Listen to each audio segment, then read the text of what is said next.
Get out, you worthless bum! This is our daughter's house now!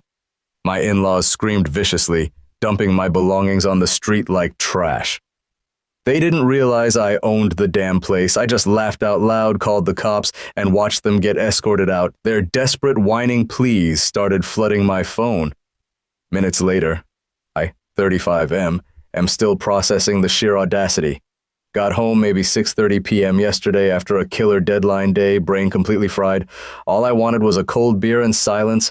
Pulled into my driveway and slammed on the brakes. There was a pile of stuff on my front lawn. My stuff. My favorite faded college hoodie, a box of vinyl records spilling open, a stack of graphic novels, even the dumb ceramic owl Sophia gave me 2 years ago, sitting crookedly on top, just dumped there like yard waste, and standing there, radiating pure fury, were my mother-in-law, Cheryl, 60s SF, and father-in-law, Gary, 60s M.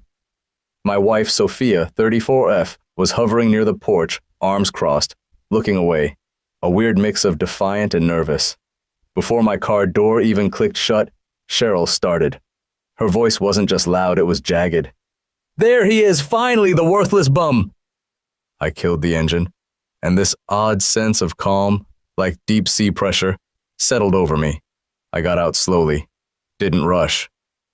Gary puffed his chest out, taking a step forward. "Okay, Ethan, this isn't working.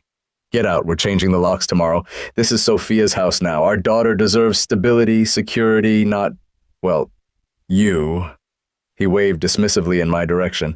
Sophia finally spoke, her voice thin, still not looking at me. "Ethan, it's over. I told you things weren't right. Mom and Dad agree. It's just better if you leave." My house, the one I bought with my down payment 5 years before I even swiped right on Sophia, the one where only my name is on the deed, the mortgage, everything they'd maybe visited 4 times before she moved in, always acting like they were doing me a huge favor. Now, suddenly, Sophia's house? The mental gymnastics were staggering. Cheryl advanced, fingers stabbing the air towards me.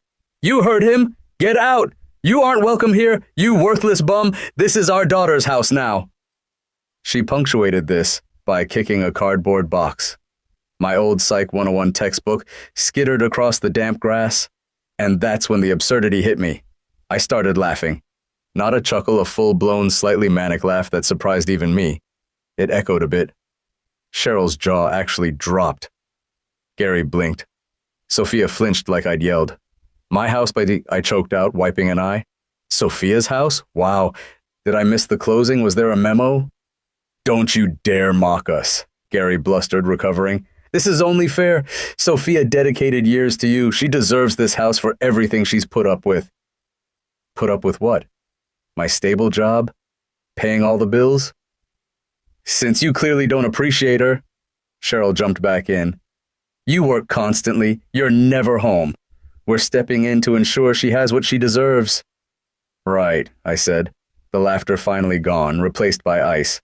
I pulled out my phone. "Well, if you're stepping in, maybe step back." "What are you doing?"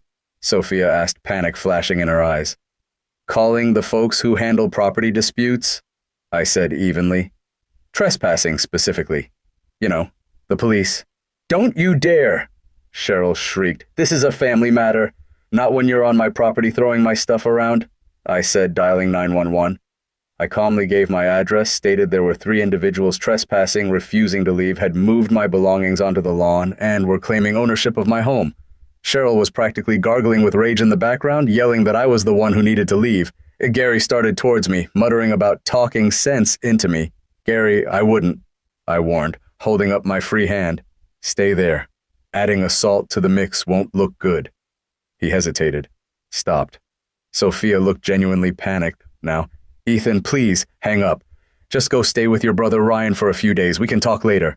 "Talk about what, Sophia?" My voice was flat. The betrayal felt like a physical blow. "The part where you plotted with your parents to illegally kick me out of the house I own? Or the part where you stood by while they threw my life onto the lawn? Which bit requires clarification?" She winced. The flashing lights arrived quickly. 2 cars, 4 officers. They took in the scene, me by my car, my possessions scattered, the trio near the porch. They separated us. 2 officers talked to Cheryl, Gary, and Sophia, while the other 2 spoke with me. I explained again, showed my license with the matching address. Mentioned the deed was solely mine, premarital. The senior officer listened, nodded, his face unreadable. He then rejoined the other group. I heard snippets. His legal residence, civil matter for the courts, must vacate the premises immediately. Cheryl went nuclear. It's her marital home. He can't just throw her out. We aren't leaving. Gary puffed up again. We're staying to protect our daughter. The officer's patience visibly thinned. Ma'am, sir, this isn't optional. This is his property according to the ID provided. You are trespassing. You need to leave now. Cheryl planted her feet. No! That was it. One officer took Cheryl firmly by the arm. She shrieked and tried to pull away. Another officer firmly steered Gary towards the sidewalk. It wasn't rough, but it was decisive. Physically escorted off my property, yelling threats and insults the whole way. You'll regret this. We'll see you in court. Sophia trailed after them, head down, crying. She didn't look back. As their car, parked suspiciously down the block, sped off, my phone exploded. Texts, missed calls, voicemails. Cheryl's incoherent rage, Gary's faux disappointed guilt trips. I thought you were a better man than this, Ethan. Sophia's whining texts. Ethan, please call me. It's not what it looks like. My parents were just worried. We can fix this. Ignored them all. Methodically gathered every single item. Carried it all back inside. Locked the door. Felt shaky, furious, but weirdly resolute. First call tomorrow. Locksmith. Second, divorce lawyer. They actually thought this would work. Unfreaking believable. Update. Okay. Update time. Things have gotten messy. Thanks for the support on the last post. Nice knowing I'm not alone in dealing with extreme entitlement. Met with my lawyer, Mr. Davies. Sharp, focused guy. Laid out the whole story, documentation in hand. Deed, mortgage, tax bills, all predating Sophia, all solely mine. He confirmed my position. The house is separate property, end of discussion legally. Sophia might have a theoretical claim to a tiny slice of appreciation if she could prove substantial direct contribution, which Davies agreed was highly unlikely based on the financials I provided. I paid everything significant. He started drafting the divorce petition. Grounds: irreconcilable differences, but he included a factual summary of the lawn incident as context for her behavior. The harassment didn't stop, it just mutated. Constant calls, caller ID is my friend. Texts ranging from Cheryl's all-caps threats, you will pay for this, to Gary's attempts at manipulation, think of the good times, Ethan, don't throw it all away, to Sophia's pleading, Ethan, please talk to me, I miss you. Then Sophia's older sister, Heather, 38F, entered the fray. Heather always fancied herself the family fixer. Started with saccharine texts. Ethan, honey, you need to talk to Soph. This is tearing her apart. When I ignored those, the claws came out, angry voicemails. You gutless coward, answer the phone! Then the doorbell started ringing one evening. Non-stop. Ding dong, ding dong. Checked the video doorbell. Heather, looking furious. I ignored it. Then the banging started. Loud enough to rattle the door frame. Ethan, open this damn door. You owe her. You think you can just kick her out after everything? The projection was stunning. Saved the video, called the non-emergency line, referenced the prior incident, emailed the footage. Police paid her a visit. The direct harassment from her stopped, but I knew she wasn't done. Subtler stuff started. Fraud alert on my credit card for an online order I didn't place. Caught it. Card canceled. An alert from my bank about a blocked suspicious login attempt. Changed passwords everywhere. Then came the deluge of junk mail for Sophia at my address. Bridal magazines, parenting catalogs, we have no kids. Credit card offers, galore. Annoying, possibly an attempt to establish residency. Marked return to sender. Addressee no longer resides here, straight to recycling. Gary and Cheryl started with slow, creepy drive-bys past the house. Then Gary escalated slightly, yelling, "Enjoy it while you can." Out his window one afternoon, felt like something out of a bad movie. Installed 2 more cameras covering the street, the smear campaign intensified, heard from my brother Ryan that Heather had called him, launching into a tirade about how I was unstable, abusive, controlling, and had tossed Sophia out, penniless after I supposedly had an affair. Ryan knows me, knows the family dynamic, and shut her down fast. but they were clearly trying to poison the well. Heard from Megan, Sophia's cousin who's quietly sympathetic, that Cheryl had cornered her at a family function, boasting about how they were taking care of things and ensuring Sophia got the house she deserved. The pre-planning was real. Sophia's lawyer sent a formal demand letter to Mr. Davies. The ask, 50% of the house's current value, $5,000 a month spousal support, and I pay her legal fees. Davies' response was ice cold.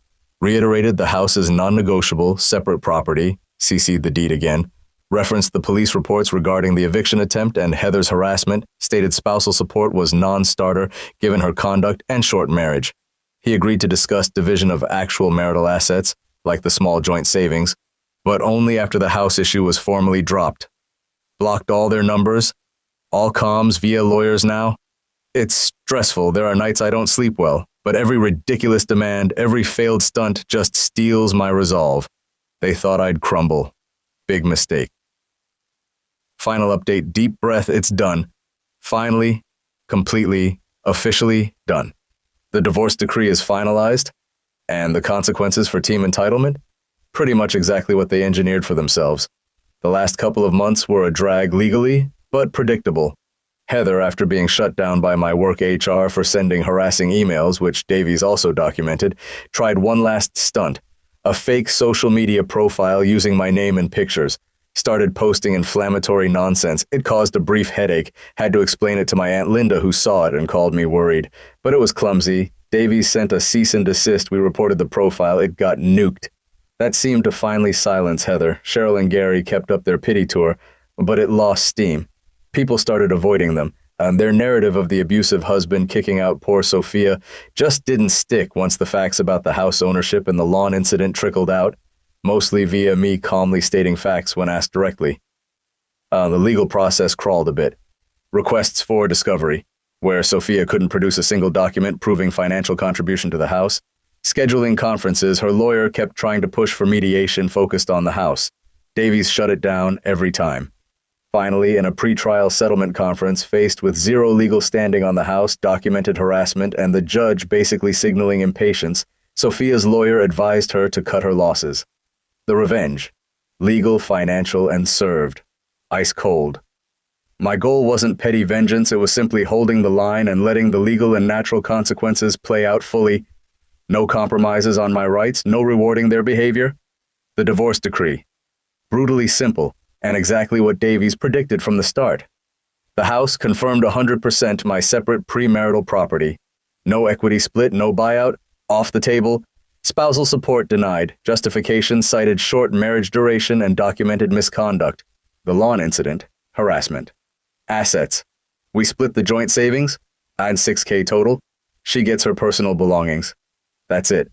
The belongings hassle. Sophia ignored requests to pick up her stuff for weeks. Mr. Davies advised packing it professionally and storing it to avoid claims of damage withholding. I paid the initial storage fees up front to get it out of my house. Her lawyer was informed the cost would be deducted from her share of minor joint assets or billed directly. She refused to pay the ongoing storage fees. I ended up paying another month to stop the unit going to auction. More hassle for me. But Davies successfully argued to have these costs reimbursed from her minimal share of the final settlement. She netted barely $2,000 after those costs and half the savings. The financial implosion. This is the chef's kiss of consequences they built themselves. Sophia quit her job before the lawn incident, assuming a windfall. Cheryl and Gary co-signed a lease on a pricey apartment for her immediately after, banking on the house payout. Now, Sophia has no job, virtually no savings, no support. Cheryl and Gary are stuck paying $2,500 plus month rent. Megan, the cousin, mentioned hushed, furious arguments. Gary apparently told Sophia to get a minimum wage job yesterday. Heard Cheryl had to take a significant penalized withdrawal from their retirement fund to cover the initial costs and ongoing support. They created their own financial nightmare through sheer arrogance. Social fallout. The isolation solidified. Most mutual friends faded out or explicitly took my side once the facts emerged. They tried hosting a summer BBQ. Apparently it was mostly just them and Heather awkwardly poking at burgers.